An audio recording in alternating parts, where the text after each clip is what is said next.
have shifted during the flight. On behalf of the captain and the crew, we would like to say goodbye and we hope to meet you again soon. Thank you.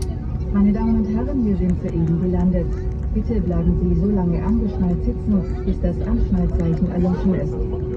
Denken Sie daran, beim Verlassen der Maschine alle... Good morning from Beirut, Lebanon. Finally made it. About 15 hours of travel. Finally here.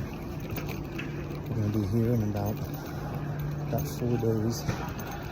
We're going to be here to explore the country and everything, and then we're moving on to a country that I've been looking forward to for a long time.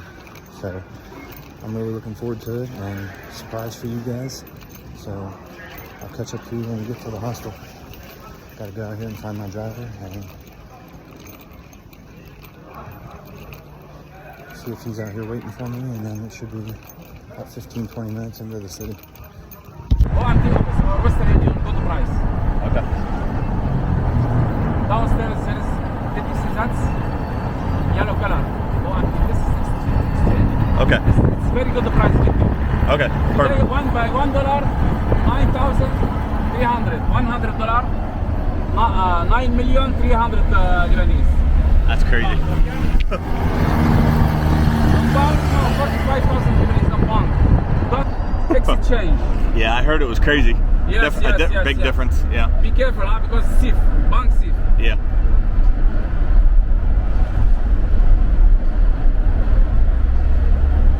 This is City Beirut, sir.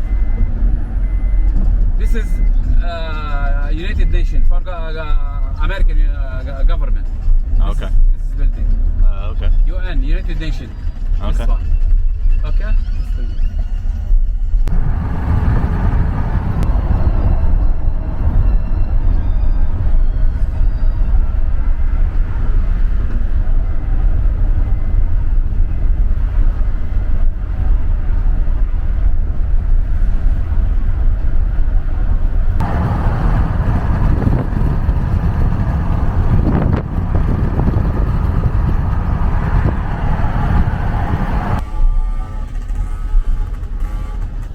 You don't have child, baby? You don't have baby? Nope. You don't married? No, not married. Ah, okay. Girlfriend. No, not married yet. Ah, okay. Soon. This is Minister Lebanese. Did you see upstairs? Minister Lebanese. Okay. And Parliament, that one. This is named downtown. Okay. This is Parliament of Lebanon. Here. This way. Is it nice downtown? Yes, it's very nice. It's Yep. very, and safety also. If you Safe. ask me about the safety, safe. Some percent safe. And everywhere you can find the police, army, everything here. Okay.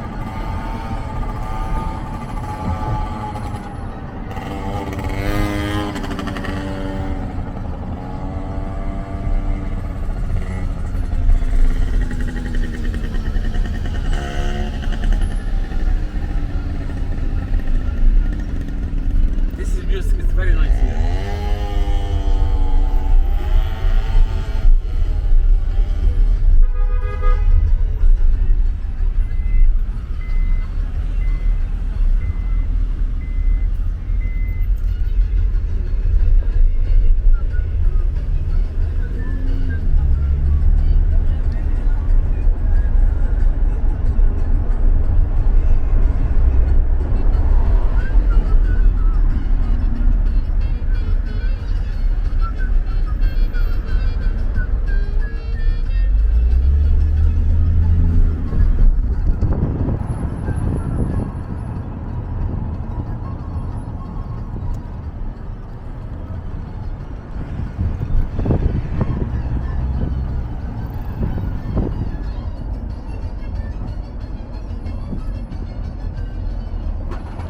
Sir, open your Wi-Fi.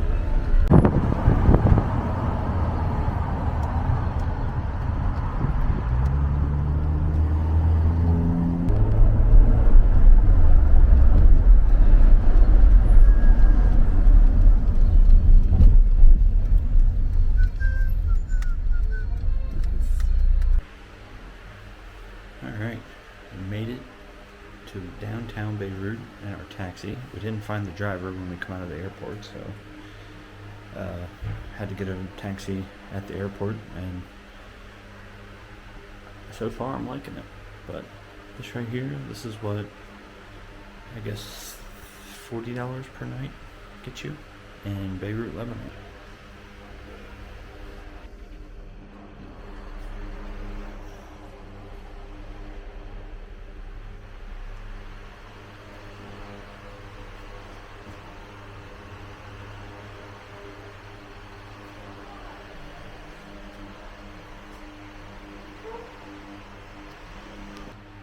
Not too bad.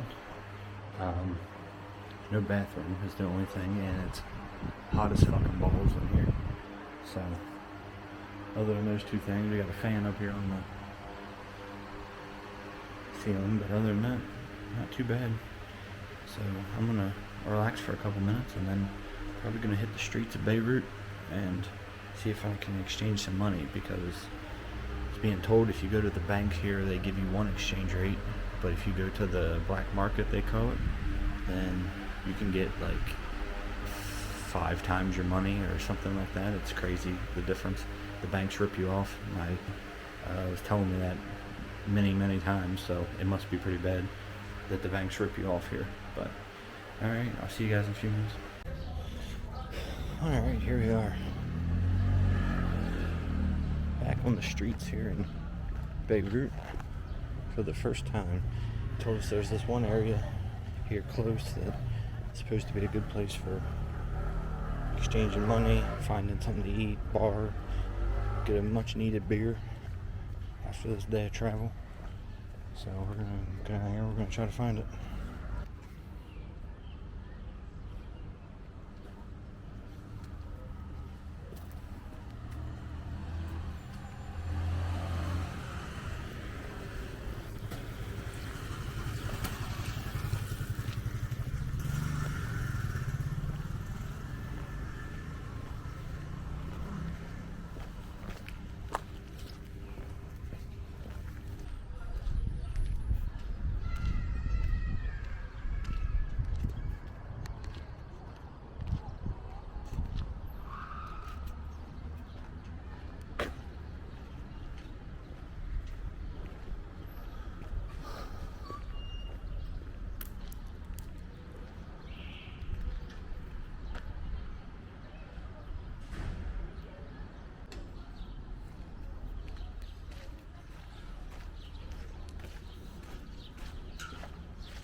Not too far.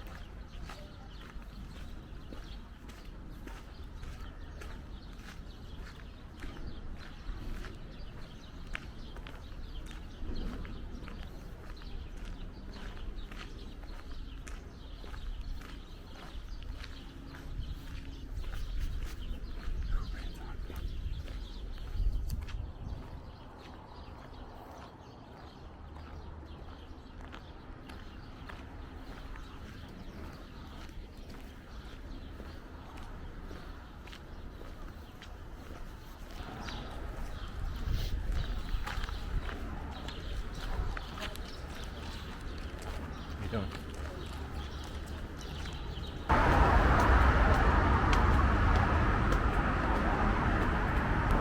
Apparently finding your way around here is not the hard part. The hardest part is crossing the streets without dying. The traffic here is completely crazy, especially from what I've seen so far on the drive in here.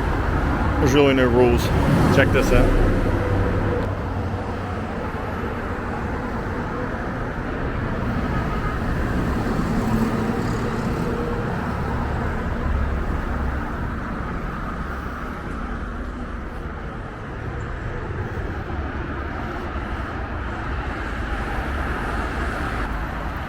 Fortunately, I found this bridge that crosses all this traffic, so if these are all over the city, then shouldn't be any problem getting around.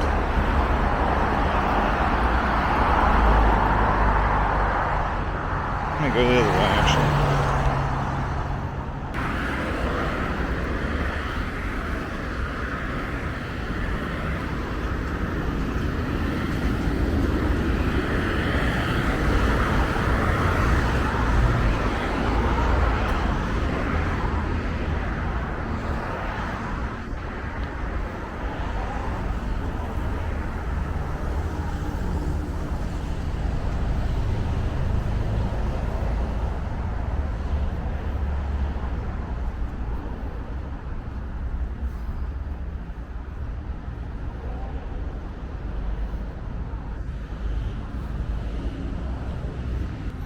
So there's a couple more streets up here. There should be a bunch of restaurants and all kinds of stuff. But the problem is, there's no money exchange open today, apparently. Because today is Friday, which is their holy day, which I forgot totally about when I was booking these tickets. I don't know if that market I went in back there was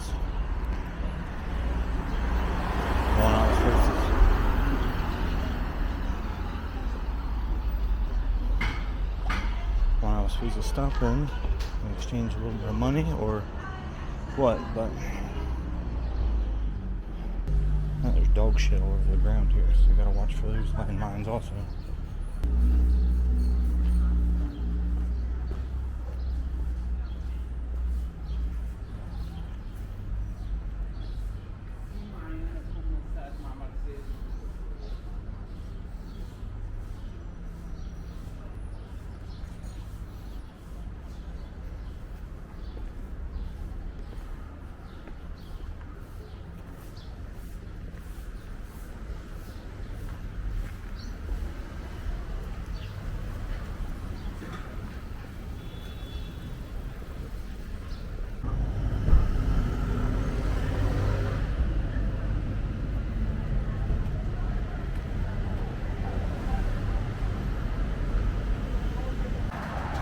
Alright, well I found the area with all the bars and restaurants, but the problem is I don't have any money to spend there.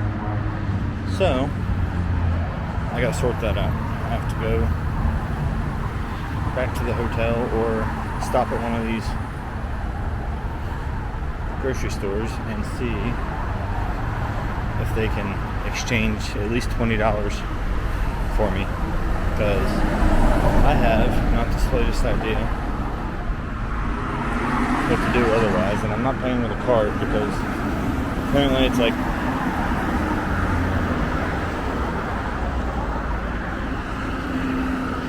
stupid expensive if you pay with a card. It's like 10 times the price or some crazy shit like that. So that's definitely not happening. So try to stop at this market and see if this guy can give me a $20 worth of Lebanese pounds, I guess.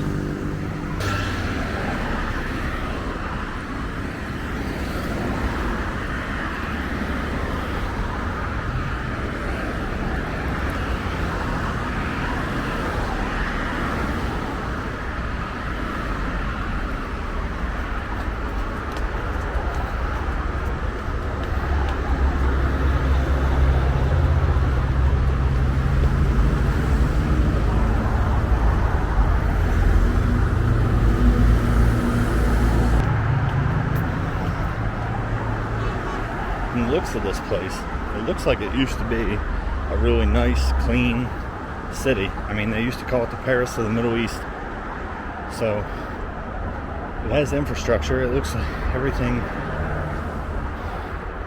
could have been nice at one time, but there's just like trash everywhere and stuff. So I'm not sure if that all happened when it all happened, but good morning, guys. On the way downstairs to meet my driver now.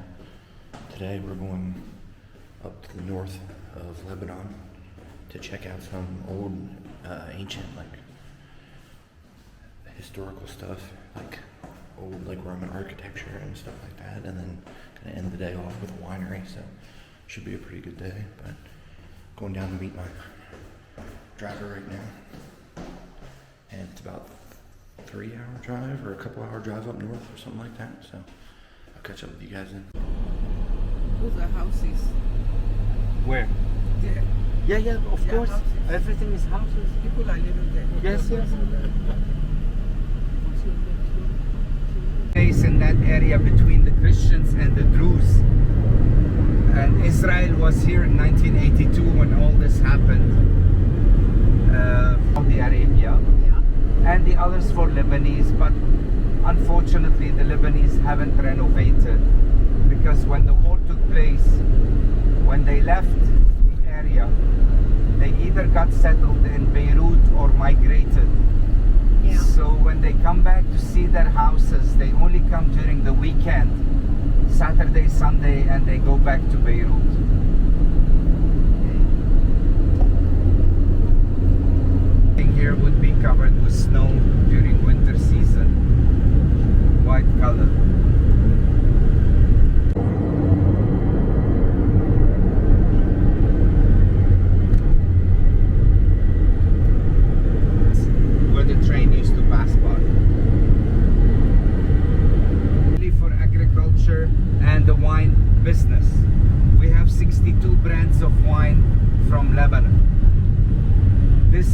this area is 5 to 15 kilometers wide and 200 kilometers long.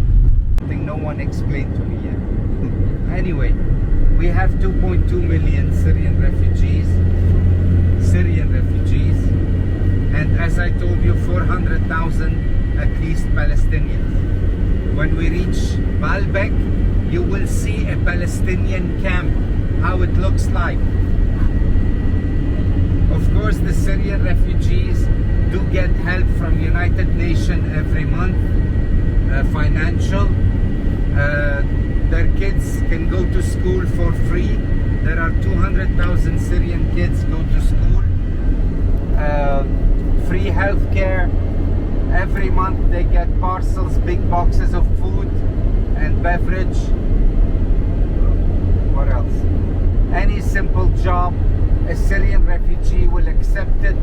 Even Arab League countries, right? He was in Saudi Arabia. And they are visiting each other, Saudi and Syria now. There is peace in Syria. There's nothing at all going on, no fights. So please, but kindly remember, stick with him, and the time is very crucial. I don't want you to starve to death because lunch is gonna be late. Okay, please. Yeah. Yes. Yeah. Okay, please go ahead. Good morning from Anhar, or Anjar, however you say it here in Lebanon. This is the oldest Armenian or Lebanese settlement here in the country, and so far it looks pretty impressive here. Check it out.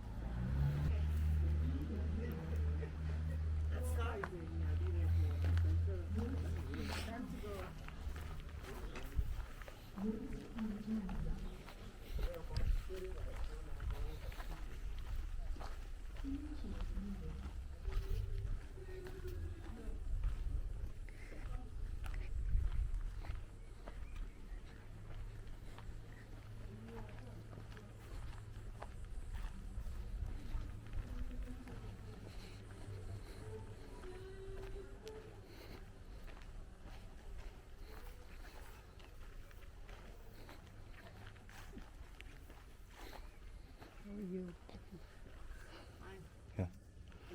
Very well, thank you. Spring.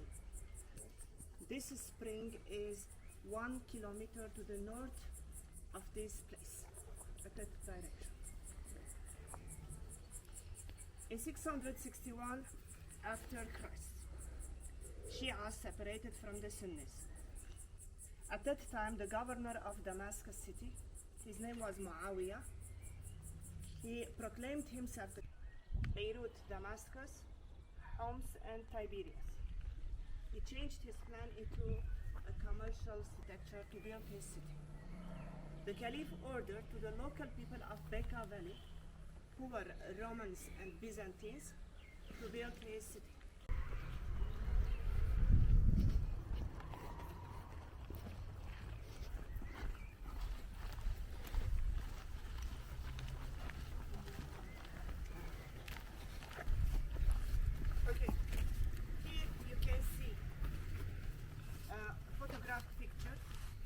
This was photographed in 1939. It indicates how the hill was, and on it the Armenian refugee tents. In the beginning of 1970s, the Lebanese archaeologists drew the plan of the Umayyad founded built city. You can see here on the northern gate. It is 1,300 and something years old. It works still today. It's better than a new drainage that you can see in a new city. The western quarters were the public quarters. The eastern quarters were the private quarters for the Caliph and his family. Somehow it was his summer resort. There was the Caliph's summer palace. In front of it there was the mosque. There were two small palaces for the prince.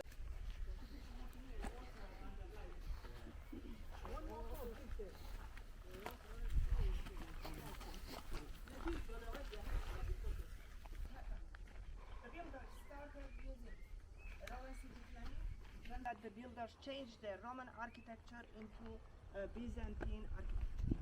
They started. Sorry?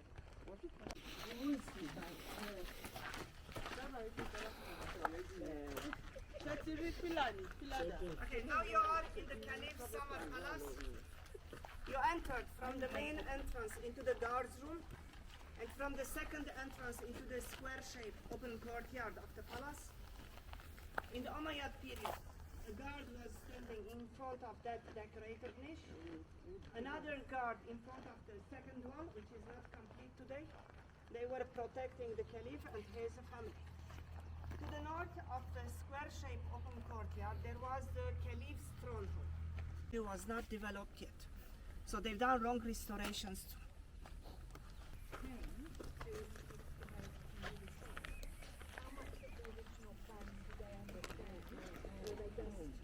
Knew that there was something here, and they knew there was something, but they weren't really aware of.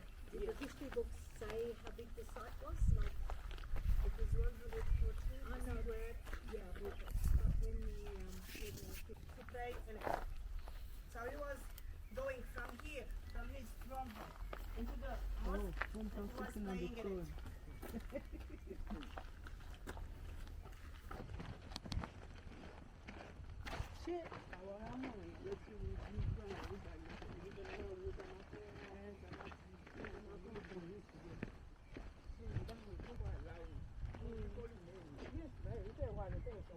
No, poverty lówó wọn ní ìtọ́sí láti reduce every abandoned community.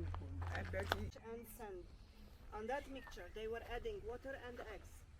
But for the walls, they were adding on that mixture pebbles. Okay?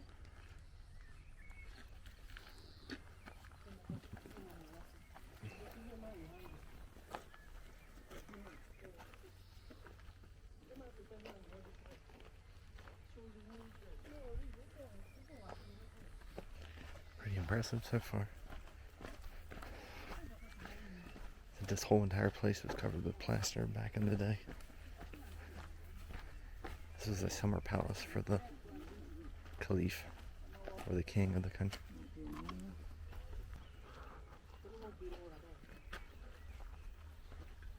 Okay, this was the second main street, the Cumanus Maximus. To the north of it, there were two small palaces for the princes, for the sons of the Caliph from the queen. The queen was the first. See, it was ornamented. Here you can see leaves, they represent life. Knittings, they represent unification. And here you can see a circle, in it an open-winged eagle.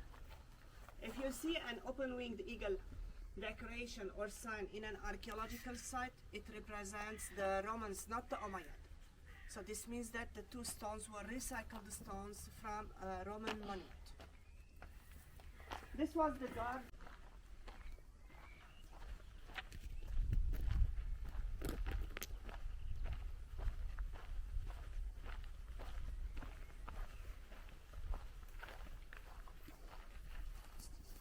Again, here you can see niches. They indicate there were guards standing here for the protection of the prince. If you enter inside the throne hall, you will see a small part of the original floor. The rest we covered them to protect them from the ice. But the part that we left for the tourists to see it, look what happened. Because of the ice, the brick slabs cracked, and they are still cracking. At that time, they used brick floors for their rooms to preserve the temperature of the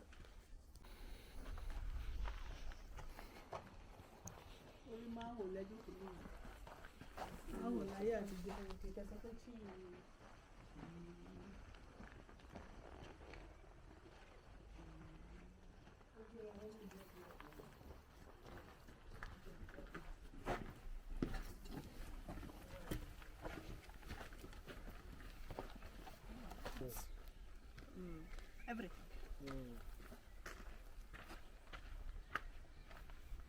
Okay, I will reply for your question, ma'am.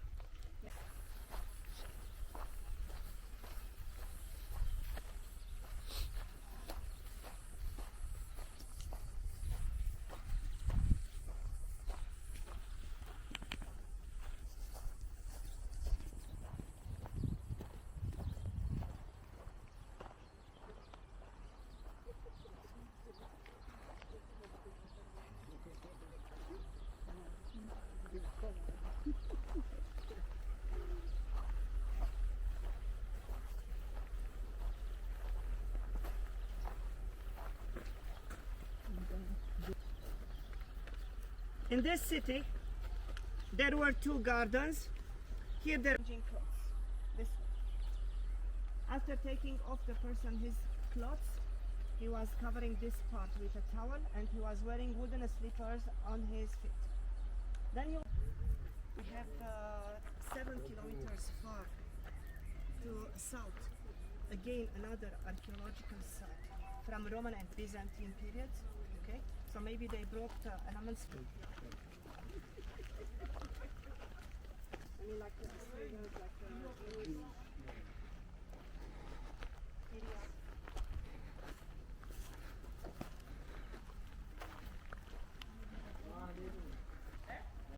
so there were 4 standing columns, and there was a dome, and you can see the 4 arched doors. From here you can see the 4 main gates of the city. Each gate had its name. The western gate was called Beirut Gate. The eastern gate was called Sham Gate or Damascus Gate. The northern... Alright guys, there you go. Pretty impressive stuff. This was almost, it was pretty impressive at one day, but it's, I think it was destroyed during the Lebanese war, so, but yeah, one last look up.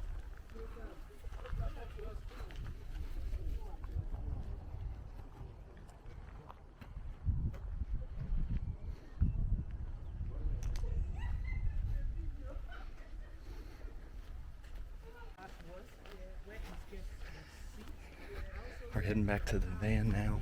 I think our next stop is some of the biggest Roman ruins outside of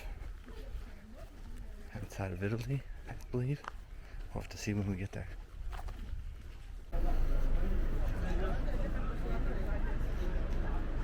Good morning. We are near Baalbek, which is the Roman ruins. And we made a stop. This is a quarry that they used to use to cut the stones to take over to the site of Baalbek. This is the largest cut stone in the world. Here, take a look at this.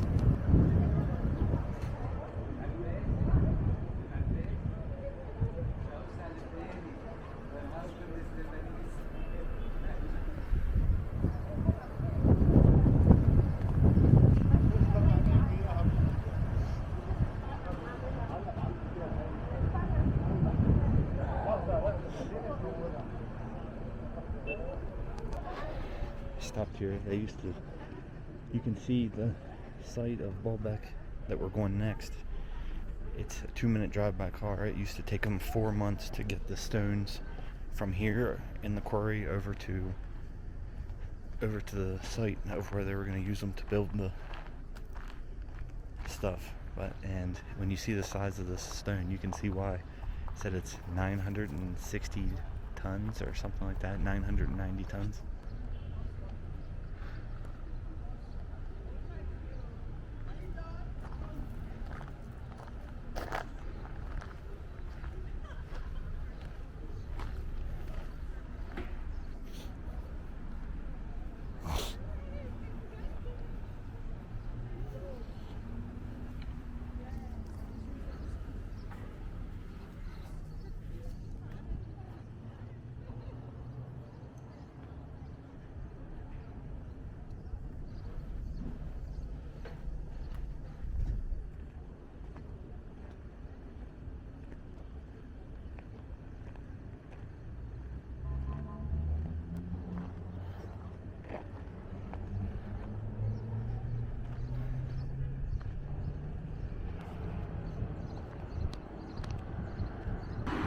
I must admit that I had no idea that Lebanon had all this stuff when I was planning my trip here. I was completely clueless. I knew a few things that I wanted to do here, but for the most part I didn't know they had all these Roman ruins and everything like that. But yeah, check this out.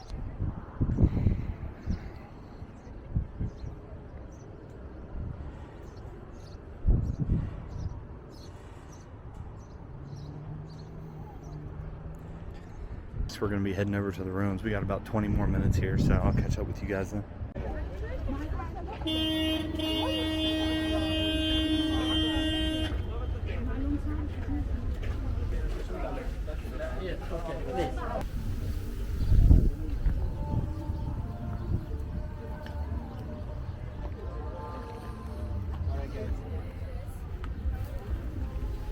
Standing here, this is the entrance, which is behind you. Yeah. So the temple of Jupiter has 4 different sections. This is the propylaea, before the gate.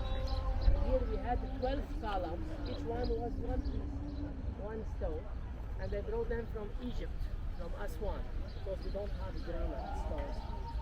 So plus that we have, that's why the Muslims removed the stairs here, and they made a moat. They put water all the way around to protect the place. But before that, there have been a huge staircase starting from the first base till the last one there. Exactly like on the picture right over here. So the temples here are part of a big city. So what we will visit is a part of the Romans building.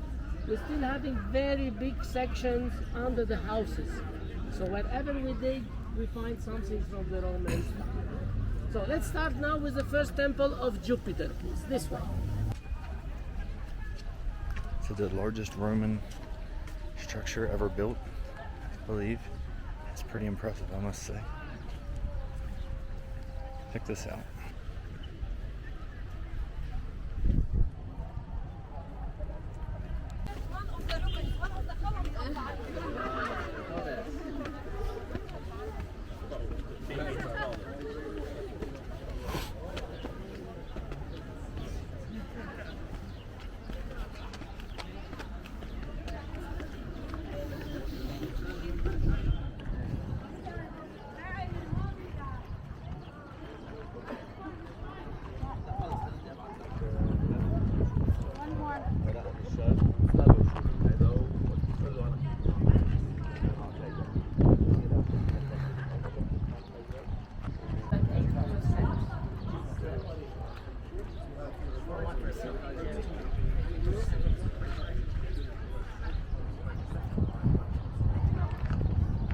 Yeah, the entrance of the temple, and this was covered with a roof from cedar wood. And here we see the columns which are rebuilt, but originally each column was one piece of stone, was monolithic. Now we are going to leave the first section and we get into the second section, the hexagon.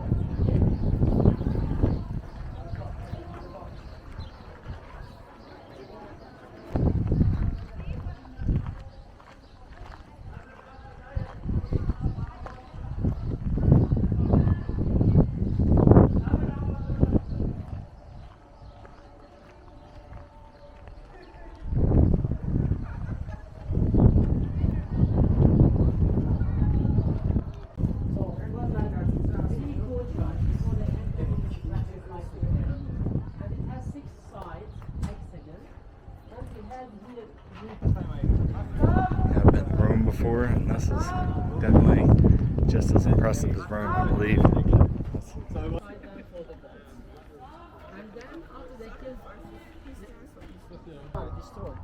They didn't fight them. So they used to kill the animals. They looked to the inside of the animal to read the oracles, predictions. So look here to see this Latin inscriptions, and we have 4 letters: I-O-M-H. That means Jove Optimus Maximus Heliopolitanus. Jupiter, the greatest god of Heliopolis.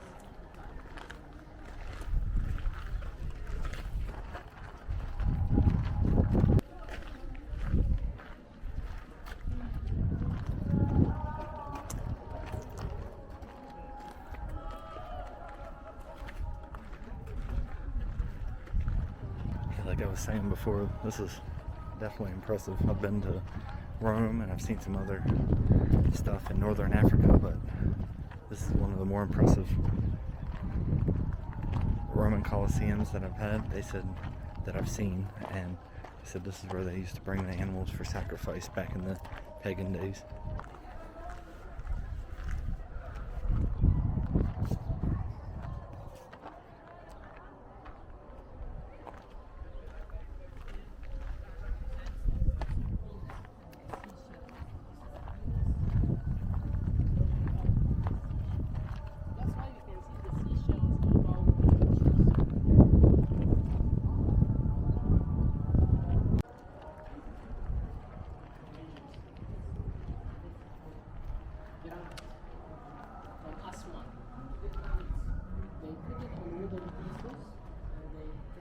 boats through the sea in the north of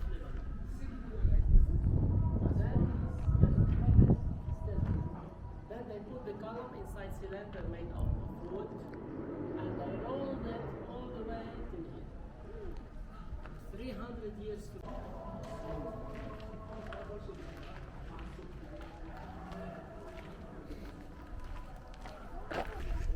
This place just getting more and more impressive as we go.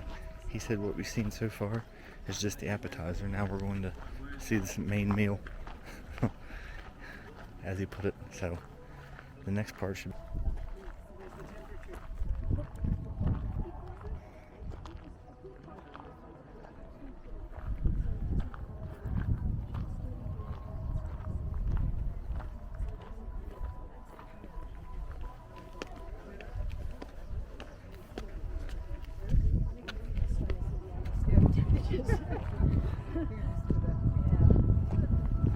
And there's a nice breeze here.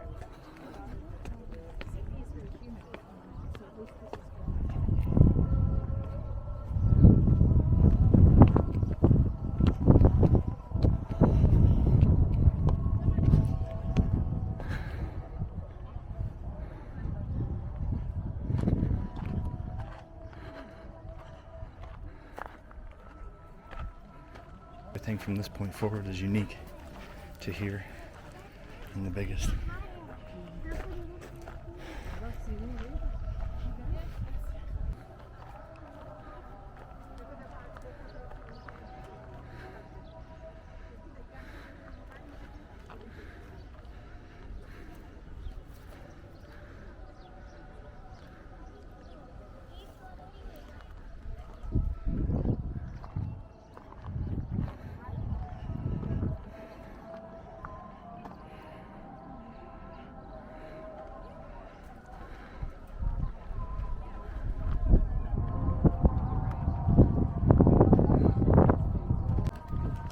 These are the tallest columns in the world. Roman columns in the world.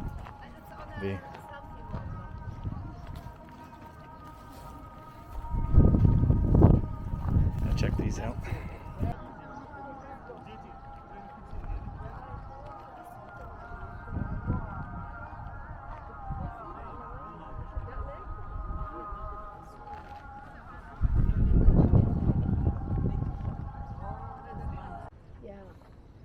But usually we see it much better. Yeah.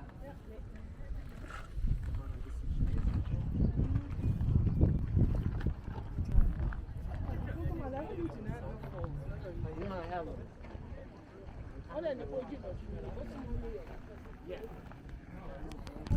Those rocks we were just looking at over there, he said were the biggest rocks ever moved by humans in history that they have found so far, which could not or could be true, I'm not sure, but seems pretty plausible. They said the biggest, but they keep finding new stuff every so often, so who knows if it'll end up being that way. But yeah, this place is pretty impressive, I must say. Even after being to Rome and the Colosseum, like I said, this is definitely impressive.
Yeah, this place just keeps going and going.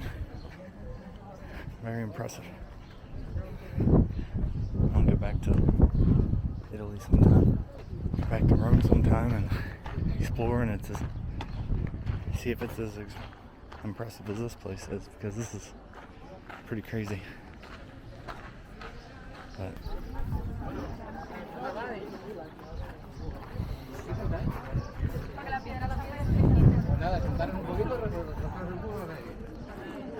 I was going to end the video, but then there was more to this thing that I wanted to show you all. You can walk up the steps here and you can come around and you can actually walk inside of this place. So check this out.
Alright guys, I didn't want to end the video there, but this place has definitely been pretty impressive. Like I said, biggest Roman architecture ever built and the biggest stones ever moved by humans. Right here in Beirut, who would have known? But I think next we're going to finish up. We're going to get to a winery, get wine and get some lunch and everything. So I'm going to end the video there and I'll see you guys in the next place. Good morning here, day 3.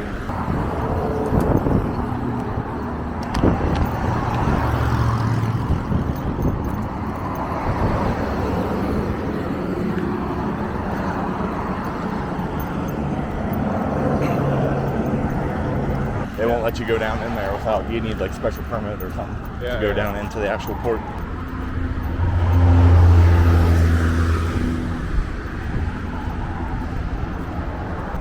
They said they felt that the whole way in Crete, I think.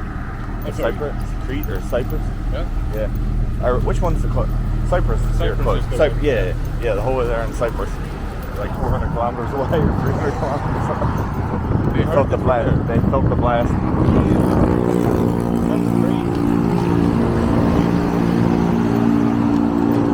Like seeing the video, it's like, you know,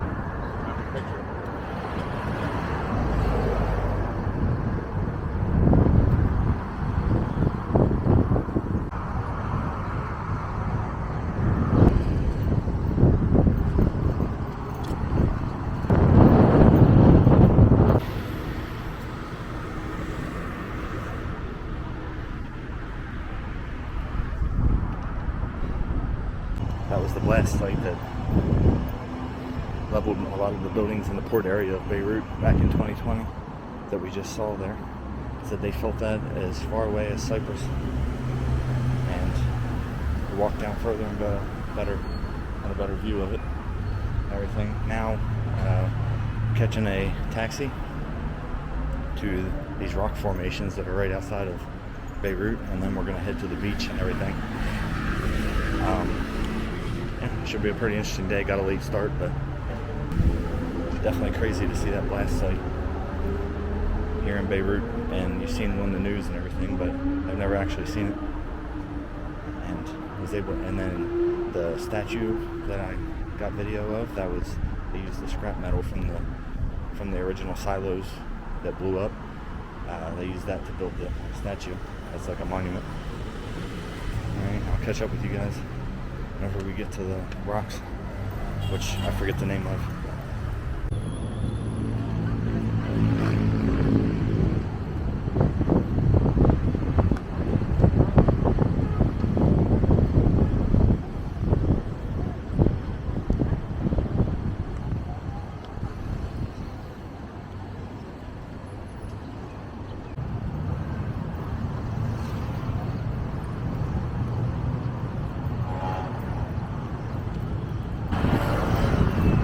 Alright guys, here we are. We made it to the rock formation. Check out this view.